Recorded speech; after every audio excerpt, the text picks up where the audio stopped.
toes on my feet, stomping out the negativity. Everybody not a friend of me. Spread the love, still I move deliberately.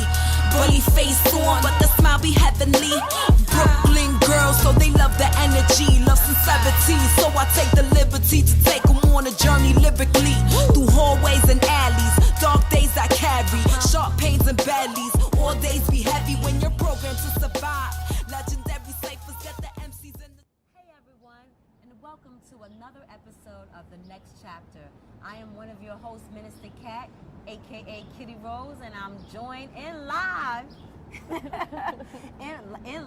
in person, my co-host, Melissa D. I'm so glad to be here in New York City. I think we're doing things how New York people do it. Yes, we are. Wherever you can, you know, just put out a camera and just do what we do. And do what we do. And that's what we're doing. We do what we do, and that's right. It ties right in along with what we wanted to talk about today in our live Facebook attempt to do a show that didn't happen. Yep. But, you know, I think that's, like I said, it ties right in line. We wanted to talk, this topic of the week is Success overnight. Is it real? with a question mark, right? Is it real? What are your thoughts on it? What made me want to have this conversation is that I saw a clip, well, actually I saw the episode on The View of John Baptiste. And I guess, you know, like any artist who is getting ready to come out with a project or who's getting accolades from the projects he's just done, a comment was made, and for those that don't know who John Baptiste is, he's a musician. I think he, not recently, was the band director for the Stephen Colbert Show, but he's a musician, a singer, songwriter, all of those things. And recently, I think last year, he won an Oscar for a movie. He won a Grammy for a soundtrack. Like, he had so many successes last year that now in the interview or the press portion, someone had the audacity to say, wow, you're this overnight success.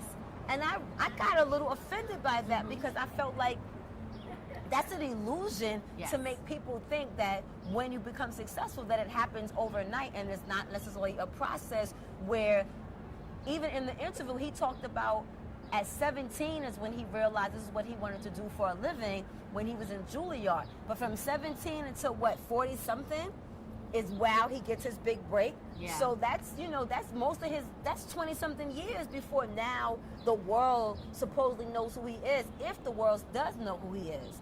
So I wanted to, as an artist, as a business owner, you as a business owner for the last 6 years, me as a business owner for the last 16 years, plus maybe 17, I lost count, wanted to have the conversation about, does it really take overnight, and why, and what's that overnight success actually really does look like? You know, it's interesting because I really wish that it took overnight, because that would just make things so much easier. But yeah, it's like the small grind.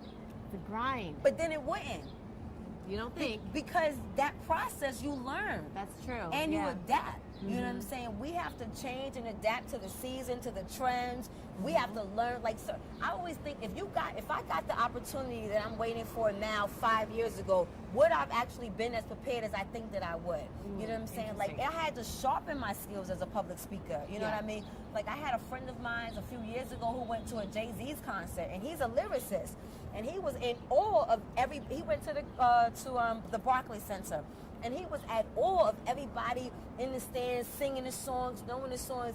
And he said, yo, real talk, if I was to get the opportunity right now to be on stage, I'm not ready. But he's ready, but I'm not ready. So sometimes I think that, yes, we do wish it was overnight. But the reality is that there's a blueprint and there's a process. And you have to follow the process. And that's why everyone doesn't always make it. Because that process is not a easy one. It's not a fast one. It's not an overnight one. They say, there's a saying that it takes 10 years for your business even to be legit, or it takes 10 years for you to get your big break. You know what I mean? How do you maintain being frustrated during those times? Like right now, your business is 6 years old. 6 years old, yes. The mental health agency, yes. The mental health agency is 6 years old. But right now, you're going through these next chapters. You're an artist. You're in the NFT world, which is why you're here in New York this week. But lightweight, you're sad because your business is not getting, you're still trying to figure out if you could do payroll next week. Yep. Hopefully my staff does not see this show before next week. Right, but that's a part of it too. Yeah, You know what I'm saying? To make sure that your staff stays committed. You know what I'm saying? Because they don't need to know necessarily what happens behind the scenes. Yeah. But there's stuff happening behind the scenes that unbeknownst to them. Yeah. And especially with being at NFT NYC this week with all these people who have like, I made thousands and millions of dollars off of this picture and that picture, and not get that feeling of like, damn, like where's my break? You know, that comparison. I have a little post-it note on my desk that says, to compare is to despair. And so to make sure like my comparing isn't going to bring me down, because it easily can, especially with social media. I mean, everybody's saying like their overnight success, or like, I've got 100,000 followers in 1 month. But what I have learned is when people are saying like stuff like that, they're usually trying to sell something, right? That's when that tends to come in, is they're trying to sell something. So it's really hard not to compare yourself with everybody else's success.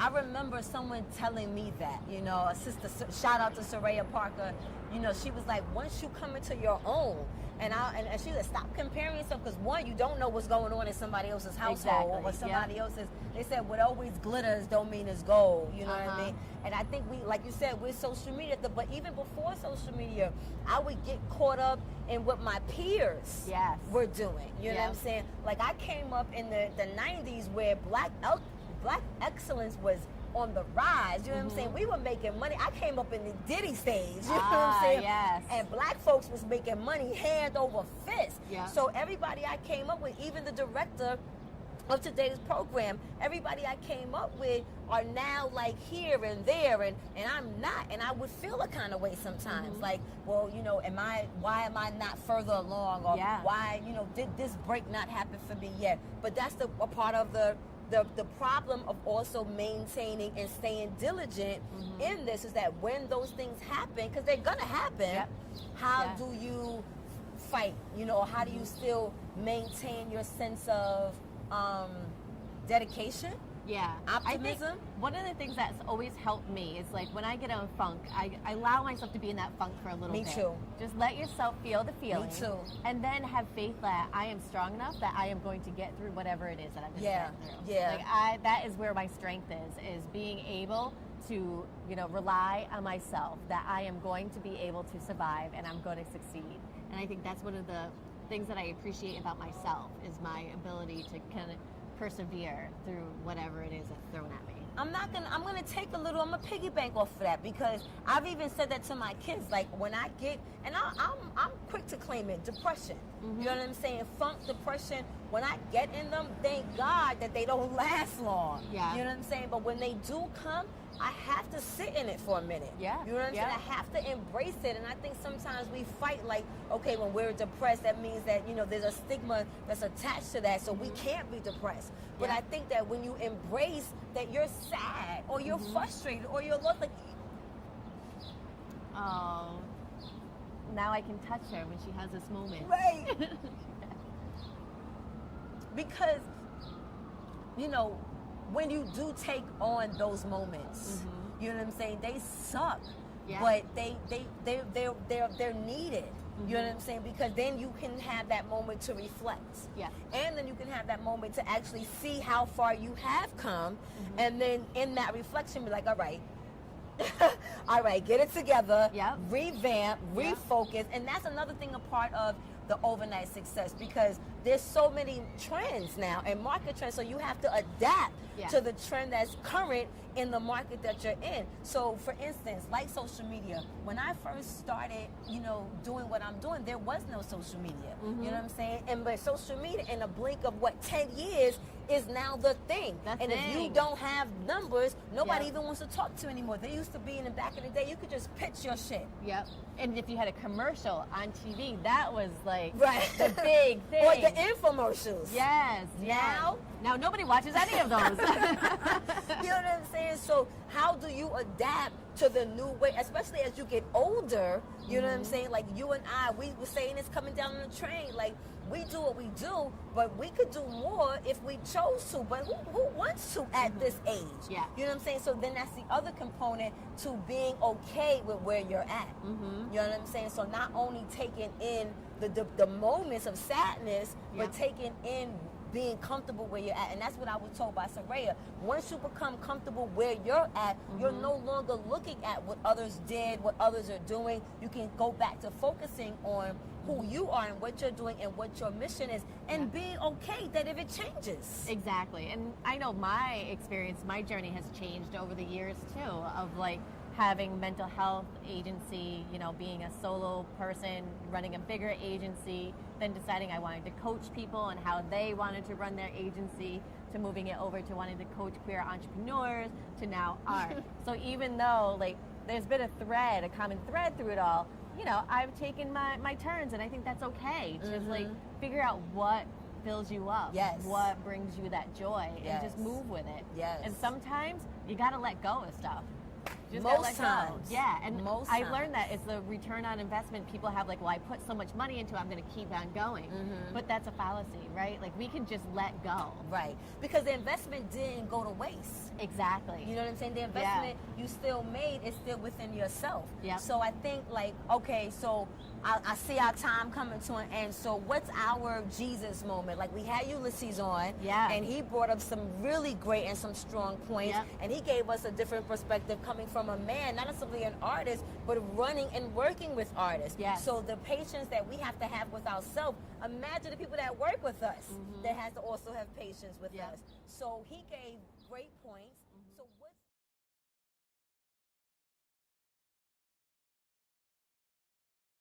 Today we have a special spotlight guest that's joining us in the studio. We only have him for a short little bit of time, so let's everybody welcome Mr. Ulysses Scott on the scene today. Hey, Ulysses, how are you? I'm good. Thank you. Thank you for having me. I'm so glad that you're here. Just to have another artist in here has just been amazing. Even just chatting with you as we've been setting up, it's been such a delight. Well, I appreciate that. And I think I consider myself creative. I am the executive director of Art Crawl Harlem, where I work with a lot of artists. And I understand their business as entrepreneurs, you might say. So it's been very exciting, you know, and I love talking about the next chapter. I think like every 4 years we should graduate. Yes. So what do you think about this overnight success with a question mark? Do you think that we actually, that is such a thing? I think it's a thing. Well, when we were talking earlier, you said someone did say years ago that it takes at least 10 years to become an overnight success. You know, it takes a certain amount of time for your business to get off the ground. But I think that overnight success is the thing when you don't like have a huge, you know, notoriety in the public and things like that. But I think that we all experience small successes that come along with failure all the time Yes. if I you like stick that. to it. Like You know? that. How do you deal with those challenges that come with the in-betweens of these different challenges or chapters that come as we are, you know, living this goal or this life of entrepreneurship, of artist life? I think I'm lucky in certain ways. I've gone through, you know, depression. I've gone through wondering how I'm going to make it, you know, and then also once I feel a bit more, you know, like my foundation isn't moving anymore, I look back and I try to assess how I got over, right? You cannot forget how you got up again, you know? That's important. Yeah, So, definitely. and then also I think I'm lucky because I was raised with a certain foundation with leadership. You know, I was raised in a church and it wasn't all about praise. It was about, you know, Boy Scout. It was about choir. It was about Youth for Christ. It was about, you know, the union, the bank in the church. And it was about people facilitating things in our lives where we could become young leaders and create on our own. So how did that transition or transcend to your adult life? Because sometimes when we have those seeds planted in our youth, people think that it's just a waste of time. How did that show up in your adult life? Well, it showed up in college because I wanted to be where everyone was running to get a job after school. I became active in a lot of different clubs and in the Senate, and found mentors and professors that were on campus. And so I've always been that type of person. And so now, as you know, a relatively older, mature man, I hope that I serve that purpose for the younger artists Okay. or people that I come in contact with. Has the feedback been of that? Um, Like, do you get young people coming to you and saying thank you, or something you've done touched me, or not even young people, but because you work with artists, so Yeah.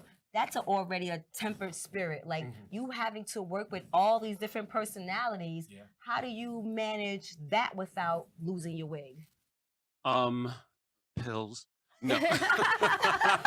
That sounds like That comes with maturity. okay. Okay, because you know when you were younger and you could just go off in a second, Mhm. you know, you realize that you can't enter a room like that all the time.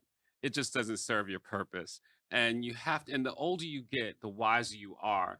And I think that you can feel out personalities, Mhm. you know, get a sense of who they are, Mm. what you've interacted with in your life, and how to approach individuals, you know. Do you find that to be the same working as a therapist? Yes. Yeah, I think Or definitely. working as a therapist and then working with therapists? I think it's age definitely comes with a lot of things, right? And I do think I agree with you with the age coming with understanding people, understanding patterns, things like that. So definitely, I definitely agree with what you're saying on that. Yeah. We always try to give our audience like tools or like a Jesus moment of something that we've discussed in these conversations. Like we did a lot of talk behind the scenes. What tools can you give to our audience to help them overcome these challenges, deal with these challenges, know that it's gonna be okay, know that it doesn't happen overnight? What can you what Jesus moment can you give to our people? The first thing I would say is always realize you have more than one option. Mm, Mm-hmm. Some people think that if it's not going that way, mhm. I don't know where to go. That's true. Yeah. You know, and it's only that way. That's when you're like strong-headed, hard-headed, and your parents already told you about being that way, right? Mm-hmm. And so I always think out 2 to 3 options. You know, if this ain't gonna work out this way, I know based on experience we can do it that way. Mm. All right. And what's another one? I Uh, like that though. just patience. Mm. Yeah. There's that word again. You Yeah. know, Yeah. I have to be patient with my artists. What 'Cause, about being patient with yourself? that also? Okay. That also, because when I've learned that when I've given all I can give, um, I need to take a break. Yeah. Do All you? right. I do. Okay. Sometimes my break is just being able to make dinner. I hear Uh, people not even doing that. I You don't know? make dinner ever. Yeah, and I have Because to I enjoy. can't. Well, you can tell I eat, right? But you have to take a moment for yourself, Mhm. right? And like I had mentioned about the 4-year graduation, all right, you have to set a timeline for yourself. Mhm. Okay. Mhm. You have to. Because I think that it's not just being an overnight success for one thing. It takes a lot to get there, you know, and you should experience all you want to experience. I've worked in the upper education. I've worked in PR. Mm. I've worked in luxury retail. Um, Was and it all still around what you were doing, or was it what you like survival mode? In order for the big picture to get taken care of, I got to do all these little things in between. I utilize all of those professions Mhm. for what I'm doing now. Mhm. And also, I have my own small business where I do project administration for construction companies. Wow. Wow. And I do construction, right? And I do that. That's what keeps my lights on. Okay. You know, and also I think that you have to invest in yourself, Mm. and also you have to be out there in order to be seen and meet people. There were times when I didn't even want to be out there and be seen, you know, but I Yeah. realized there's a huge advantage to that, right? And how you utilize it, networking. Yes. And how do Yeah. you get over that hump of not wanting to get seen? You get over yourself. Get over yourself. Okay. You know, you knock yourself down. You know, Mhm. there are people out there trying to knock you down already, Already. True, and then yeah. you're gonna sit here and do it yourself. Mhm. So, I got over that. You know, Mhm. I have to show up. And on Yeah. that note, he got to show up. Where can people see you showed up at? Because right now you got a whole bunch of things Lot of going on in things. New York City. Yeah. So all of our audience is not in New York, but for our audience that is in New York and New Jersey, what are you inviting them to come and check out? I'm going to invite you all to come and check out Art Crawl Harlem's Art House on Governor's Island. It's our third year there. We have 9 artists involved. 3 of those artists are artists in residence. And no, 6 of the artists are artists in residence. 3 of them are artists doing art installations. And I'm very proud of what I've been creating with this organization. And hopefully in the future, we're going to get back to doing our guided trolley art tours through Harlem. And also go to artcrawlharlem.org. And, you know, if you want to volunteer or donate, you can do that also. We're gonna do some more. This is not gonna be the end of it, but we're gonna end this segment. What's like after all of this? After all of this, yes. After all this, after 6 days in New York, traveling on the train, getting lost, you know, because that's all a part of your process. You know what I'm saying? And still advertising for new therapists to come in, still trying to, you know, sell pain and still trying to get the information that's being fed to you. Yep. Like, what's your Jesus moment of this week as a business owner? Day by day. Lord Jesus. And find other supportive people like you, Kitty. Yeah. I appreciate you so much. I'm so glad that we're here today. But I appreciate you and thank you for being a support for me. I'm going to make me cry. I know. And you're not well, you are. And yes. And so I think for me, yeah, that might be my Jesus, come to Jesus moment too, because I think in this world, we mentioned it early, I don't know if we got it on tape, but trying to adapt even to your family, your loved ones. Like, I know my best friend loves me. I know my kids love me. But at the end of the day, in the back of their head, they're always like, go get a job. Or why can't you do something else? You know, so it is like the Aletheas in the world, you know what I'm saying? The Melissas in the world, the Anthony's in the world, the Zairs in the world that I have to have as a support team. We have to have as a support team because we are ultimately our own encouragement. Yes. You know what I'm saying? Because we understand. And that's the other point I really want you guys to understand. This is not like everything in the world. This ain't cut and made for everybody. That's why everyone doesn't become successful in these mediums, because it doesn't happen overnight. That's You right. know what I'm saying? I remember there's one video I might put into this segment. I don't know how many of you guys know Gary Vee. I'm not promoting him, but Gary Vee has a clip where he talked about the first 7 years that he was online. He absolutely made no money. And now he's this big so-called phenomenon like the Kevin Samuels of the world that nobody heard of 5 years ago, but now it's the talk of the town. He's also in the NFT world too. And he's in the NFT world. And he was in the wine business. You know what I'm saying? So that's there where were he started. levels. That's where he started. But there were levels, like even with the KittyRose lifestyle. The reason why I named it the KittyRose lifestyle was because anything I could figure out to do in my life was how I was going to make money.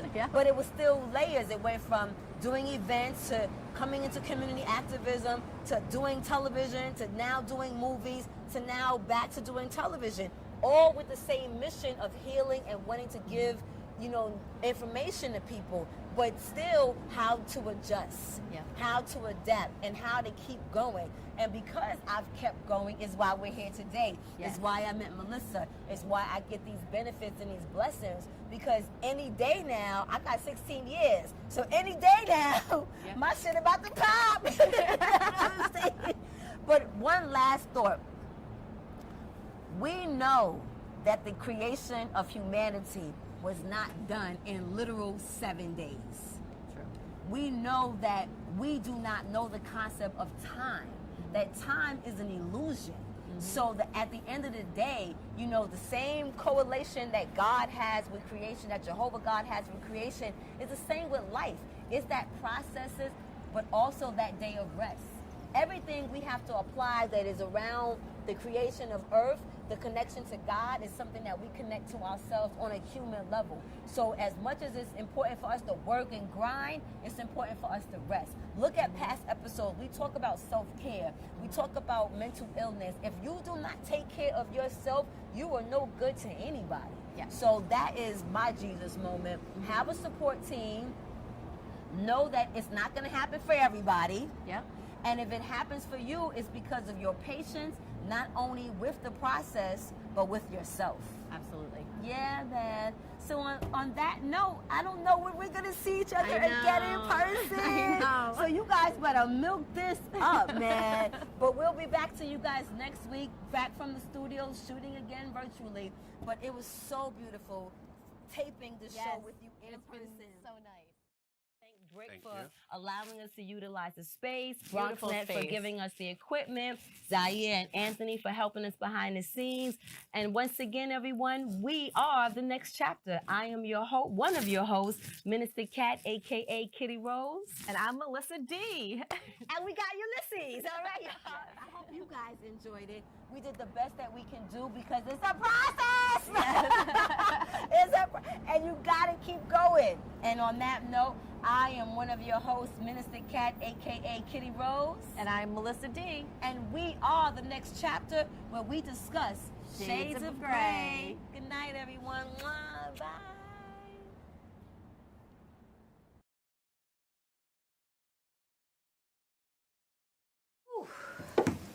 Turning 45.